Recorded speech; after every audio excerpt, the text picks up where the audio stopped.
शेतकरी मित्रांनो, आपण जे रासायनिक खत आपल्या पिकाला देतो, जसं युरिया, सुपर फॉस्फेट, पोटॅश, 10-26-26, 20-20-0-13, 24-24-08, 15-15, 18-18, 14-35-14 यासारखे जे आपण रासायनिक खत आपल्या पिकाला देतो, तर हे नेमकं किती दिवसापर्यंत आपलं टिकतं, तसेच हे किती दिवसानंतर लागू होतं, याबद्दल संपूर्ण माहिती आज आपण या व्हिडिओमधून जाणून घेणार आहोत. तुमच्यासाठी ही माहिती अतिशय महत्त्वाची ठरणार आहे. तर त्यामुळे तुम्ही हा व्हिडिओ शेवटपर्यंत नक्की बघा. तर भरपूर शेतकरी 10-26 देतं, DAP देतं, युरिया देतं, सुपर फॉस्फेट देतं. तर नेमकं यामधलं नत्र, स्फुरद, पालाश हे जे 3 घटक आहेत, तर हे नेमके किती दिवसामध्ये लागू होतं आणि किती दिवसानंतर संपतं, तर याबद्दल सविस्तर माहिती आज आपण या व्हिडिओमधून जाणून घेणार आहोत. तुमच्यासाठी अतिशय ही माहिती महत्त्वाची होणार आहे. तर त्यामुळे तुम्ही हा व्हिडिओ शेवटपर्यंत नक्की बघा. चॅनलवर नवीन आले असाल तर चॅनलला नक्की सबस्क्राईब करा. तर बघा, सगळ्यात पहिलं युरियाचा जर विचार केला तर 2 ते 3 दिवसामध्येच आपल्या पिकाला लागू होतं. कारण बघा, आपण जो युरिया देतो तर हा टाकल्याबरोबर 2 ते 3 दिवसामध्ये आपले झाड हे पूर्णपणे हिरवं पडतं. म्हणजे युरिया 2 ते 3 दिवसामध्ये आपल्या पिकाला लागू होतं. 8 ते 10 दिवसामध्ये संपूर्ण युरिया आपल्या जमिनीमधून हा संपल्या जातो. तर आपण जो युरिया टाकतो तर यामधला युरिया काही पीक घेतं, काही हवेमध्ये जातं. तर त्यामुळे 8 ते 10 दिवसामध्ये युरिया संपूर्ण टाकलेला संपून जातो.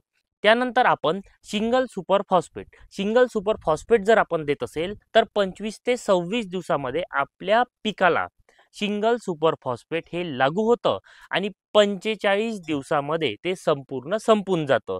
तर सिंगल सुपर फॉस्फेट तुम्ही टाकत असेल तर मी सांगितलेल्या दिवसाची बेरीज करून तुम्ही आपल्या पिकाला हे देऊ शकता. त्यानंतरचं तिसरं खत ते म्हणजेच म्युरेट ऑफ पोटॅश, 46% वालं ते पोटॅश. तर ते जर आपल्या पिकाला टाकायचं असेल तर ते टाकल्यावर 45 ते 40 दिवसामध्ये आपल्या पिकाला उपलब्ध होतं आणि 70 दिवसामध्ये ते संपून जातं. आता युरिया, सुपर फॉस्फेट, पोटॅश हे झालं. आता त्यानंतर 10-26-26. आता 10-26-26 म्हणजेच 10% नत्र, 26% स्फुरद, 26% पालाश.